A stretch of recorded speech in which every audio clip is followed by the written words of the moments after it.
ध्यान से देखो, पढ़ेंगे शेयर्स एंड डिविडेंड।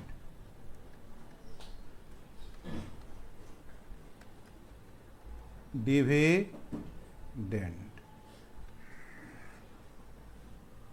एक क्वेश्चन आएगा, फिर 3 साल बाद फिर से डाला, मतलब था तो बस रिड्यूस कर देता था।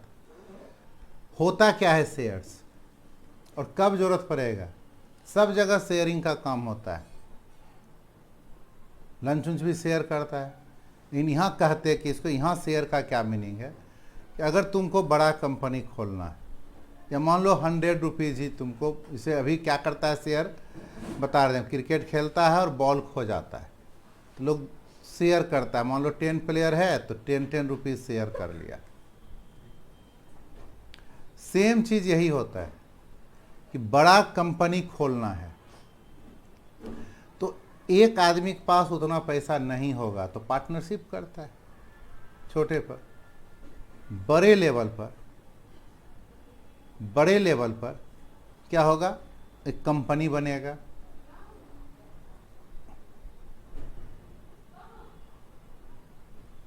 उसका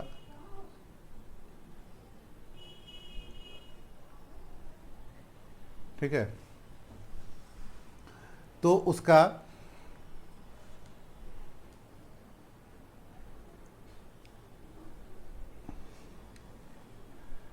पार्ट वाइज पेमेंट के लिए रजिस्ट्रेशन करवाएगा, कंपनी का रजिस्ट्रेशन होगा। मान लो इतना है, मान लिए अमाउंट उसको जुटाना है, अकेले नहीं भी लगाता, बहुत सारा कारण होता है, इनकम टैक्स हो वगैरह, तो इसको डिवाइड कर देता है, जितने में डिवाइड कर दे। मान लो इसको डिवाइड कर दिया, इसी अमाउंट को डिवाइड कर दिया तो क्या आ गया, 100 आ गया। 100 इंटू हो जाएगा टोटल, ये तो पहले 100 आया और 100 इंटू हम इतना कर दें तो इतना पेमेंट आ जाएगा, यानी 100 रुपीज का शेयर वो रिलीज करेगा। क्या करेगा, लोगों से कलेक्ट करेगा। तुम भी एक शेयर को परचेज कर सकता है, तुम्हारा भी उस कंपनी में पार्टनरशिप हो जाएगा, 100 रुपीज का होगा। 10 शेयर खरीदेगा तो तुम 1000 रुपीज का हो जाएगा पार्टनर। ठीक है, तो डिवाइड कर दिया, कैपिटल अमाउंट को डिवाइड कर दिया, कोई भी खरीद सकता है। खरीदने के लिए कुछ डॉक्यूमेंटेशन होता है। क्या डॉक्यूमेंटेशन होगा, एक डीमैट अकाउंट खोलना पड़ेगा बैंक में, या और भी प्रोवाइडर होते हैं। तो कैसे अकाउंट खुलेगा नहीं खुलेगा हमें उससे कोई मतलब नहीं, हमें मतलब है शेयर्स से। शेयर्स हो गया, कैपिटल को डिवाइड कर दिया, इच पार्ट को क्या कह रहे हैं, शेयर। अब इसमें कुछ वर्ड होगा, एक होगा फेस वैल्यू या नॉमिनल वैल्यू, कभी कभी इसको लिस्ट प्राइस भी बोल देते हैं, या प्रिंटेड प्राइस। मेन दो चलेगा, एफवी और एनवी। जो प्राइस लिखा रहता है या कंपनी रिलीज करता है, price fixed by the company के द्वारा जो प्राइस फिक्स किया गया वो फेस वैल्यू या नॉमिनल वैल्यू कहलाता है। ठीक, कुछ करेगा बांटेगा, जैसे 100 रुपीज हुआ, मान लो 50 रुपीज का करना होगा तो 50 रुपीज का भी बन जाएगा। ठीक है, 50 रुपीज का इतना शेयर हो जाएगा तो नॉमिनल वैल्यू कितना हो गया, 50, कोई प्रॉब्लम नहीं। अब क्या है, मार्केट वैल्यू होता है, मार्केट में किस रेट पर अवेलेबल। हो सकता है कंपनी ने 50 रुपीज रखा और लोगों को लगेगा कि ये कंपनी ग्रो करेगा, तो हो सकता है उसको 60 में खरीदे, 70 में खरीदे। तो जिस रेट पर मार्केट में मिलेगा जिस रेट पर मार्केट में मिलेगा उसको क्या बोलते हैं, मार्केट वैल्यू।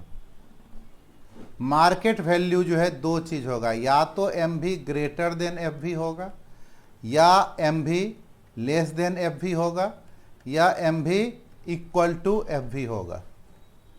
जब एम वी ग्रेटर है एफ वी कब होगा, जब प्रीमियम पर होगा, प्रीमियम, ठीक है, premium, at premium. Less than होगा एट डिस्काउंट, और यह जब होगा तो इसको बोलते हैं एट पार। दो वर्ड आ गया, एम भी बेचेगा, मार्केट जिस समय जिस रेट में बिक जाए वही एम भी है। मार्केट वैल्यू को एफ वी से कोई मतलब है नहीं, अधिक में भी मिल सकता है, कम में भी मिल सकता है। अभी ही वेबसाइट पर देगा, सेंसेक्स देगा तो किसी दिन कम बताएगा, किसी दिन अधिक बताएगा। किसी कंपनी का नाम लिख दो, रिलायंस पावर लिख दो, टाटा लिख दो, कुछ भी लिख दो, HDFC बैंक लिख दो, सब ने शेयर रिलीज किया हुआ है, सब कैपिटल को कलेक्ट करता है। तो देखेगा कि कल का प्राइस क्या था, आज का क्या प्राइस, वो मार्केट वैल्यू है। ये दो वर्ड आ गया। अब company time to time dividend release करता है, डिविडेंड परसेंट या इसको R% कुछ रेट देता है।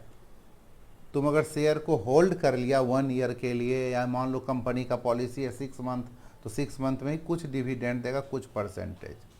कंपनी को जो प्रॉफिट होता है उसका कुछ परसेंटेज अपने शेयर होल्डर्स में बांटता है। कितना हुआ उससे तुमको नहीं मतलब है, तुमको मतलब है कंपनी ने तुमको कितना बताया, क्योंकि तुम तो डायरेक्ट है नहीं। डायरेक्ट तो कुछ लोग हैं, उसके बोर्ड, कंपनी के बोर्ड ऑफ डायरेक्टर होते हैं जो डिसाइड करते हैं कि कंपनी को कितना फ़ायदा हुआ, कितने कंपनी के डेवलपमेंट में लगाना है, और कितने शेयर होल्डर को देना है, या कितने का घोटाला करना है।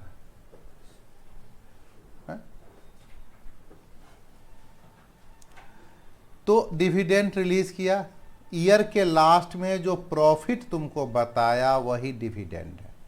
तो डिविडेंड जो होता है एनुअल डिविडेंड, अगर क्वेश्चन में लिखा हुआ हाफ ईयरली तो हाफ ईयरली डिविडेंड, हम लोग एनुअल डिविडेंड की बात करते हैं, एनुअल डिविडेंड।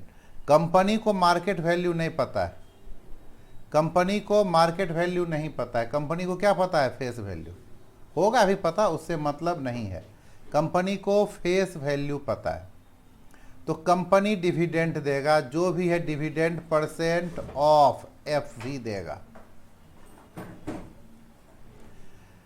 एनुअल डिविडेंड क्या होगा, D% ऑफ एफ वी या R% ऑफ एफ वी, जो फेस वैल्यू है उसका देगा।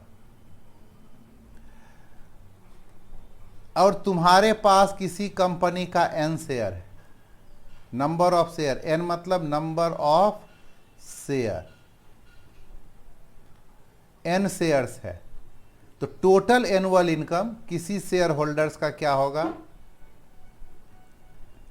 एनुअल इनकम किसी शेयर होल्डर का होगा। तो N D% of F V, तो D/100, और एफ वी को F लिख देते हैं, क्या लिख देते हैं, F। मन करे D% को R% लिख दीजिए,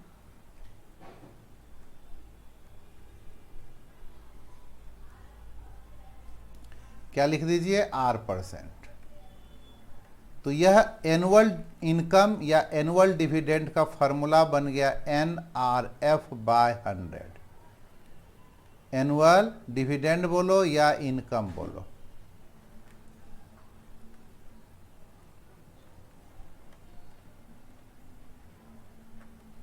ठीक है, NRF/100 एक फार्मूला हमारा हो गया।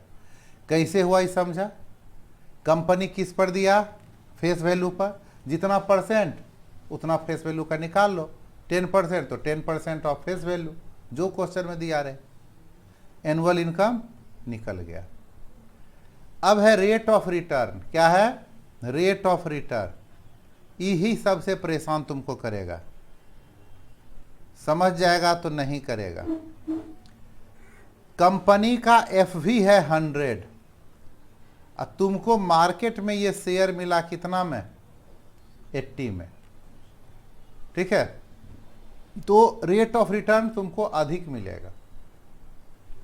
कंपनी 100 रुपीज में 10 रुपीज डिविडेंड दिया, लेकिन 100 के लिए तुमने लगाया कितना, 80, तो तुमको डिविडेंड कितना मिल गया, 10, 80 में 10, तो परसेंटेज बढ़ गया ना। कंपनी ने 100 पर बताया, 100 के अकॉर्डिंग बताया, और तुमने 100 की जगह कितना लगाया, 80 लगाया। और यही तुम अगर प्रीमियम पर खरीदेगा, मान लो 120 में, तो भी तुमको 10 ही मिलेगा।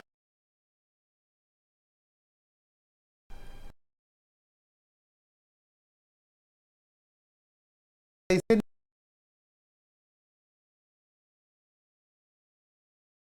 एफ भी है, तो वहां से हो जाएगा N into R into F by 100 annual income equal to, दोनों सेम रहना है लेकिन रेट ऑफ रिटर्न अलग होगा, number of share into rate of return को हम x लेते हैं, रेट ऑफ रिटर्न को क्या ले लिए, x ले लिए, इनटू MV बाय 100, ठीक है। तो आप इस सब को हटा दीजिए, ये सब को हटा दीजिए, यही फार्मूला है, हम इस सब को हटा दिए, डायरेक्ट कर देते हैं।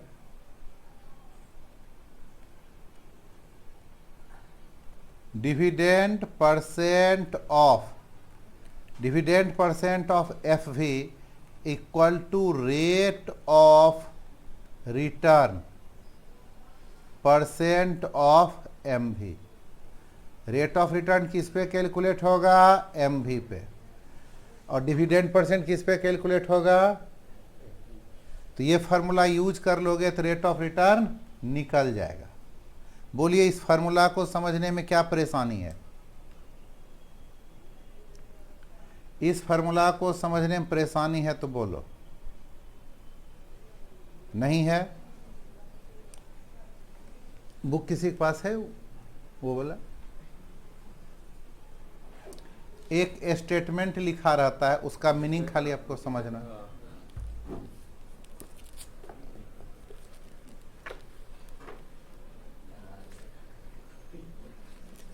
आपके सारे क्वेश्चन का हम जवाब दे रहे हैं, एक एक क्वेश्चन का। एक क्वेश्चन में आपको लिखा मिलता है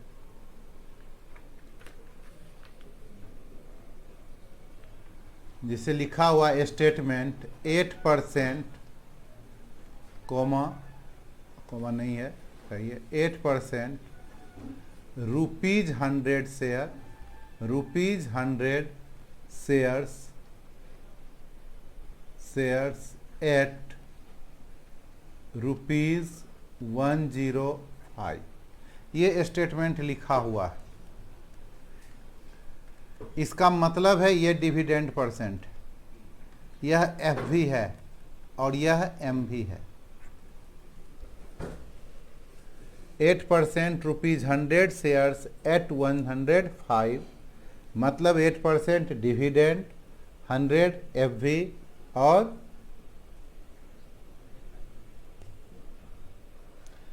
इसी पर बनेगा सारे क्वेश्चन। तब फंसते कहाँ हैं, एक तो रेट ऑफ रिटर्न बता दिए किस पर निकलेगा, दूसरा सेल प्रोसीड, तुम्हारे पास X कंपनी का शेयर था, बेचकर Y कंपनी का शेयर खरीदा, तो इसको जो बेचा, X कंपनी का तुम्हारे पास N शेयर है और उसका मार्केट वैल्यू यह बेचकर जो पैसा मिला, जो अमाउंट मिला, उस अमाउंट को Y कंपनी में लगाया, N इंटू MV, पहला कंपनी का MV, और दूसरे कंपनी के MV से डिवाइड कर दिया, तो दूसरे कंपनी का नंबर ऑफ शेयर मिल गया।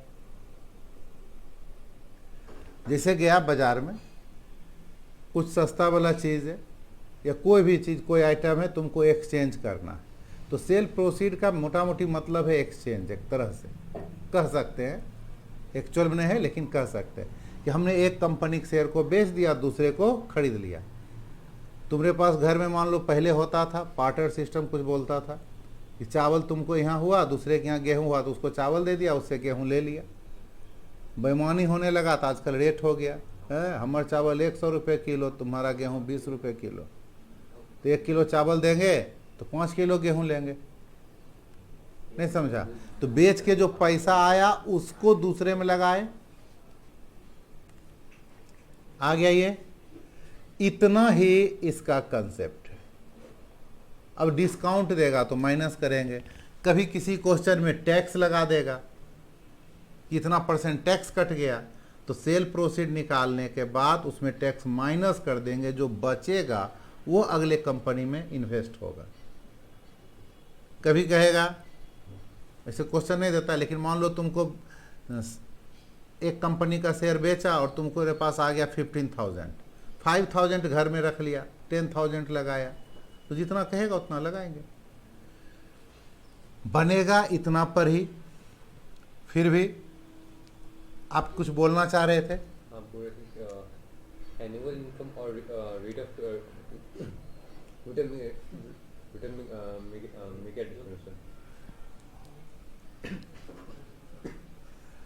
रेट ऑफ रिटर्न है, तुमने कितना लगाया उसके अकॉर्डिंग तुमको कितना % मिला। अभी बोले एफ भी कितना है, देखो एफ भी कितना है, मान लो 120, कितना है एफ भी 120, और एम भी है 150, एम भी कितना है 150। डिविडेंड कंपनी कितना दे रहा है 10%, हमको कितना मिला नहीं मालूम, नहीं मालूम।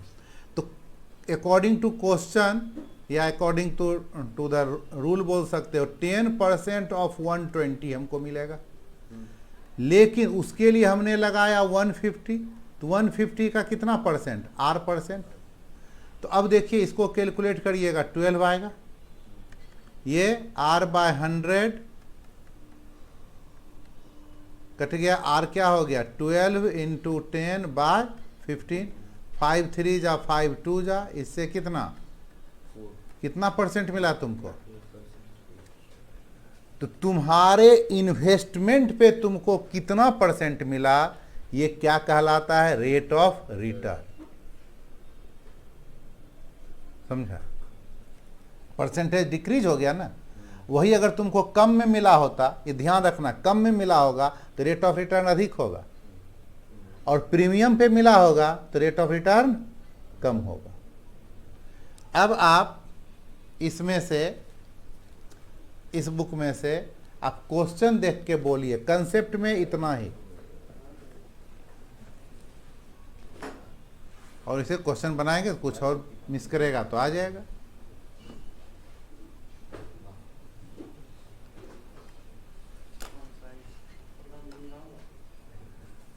आप स्टार्ट से देखो और बोलो।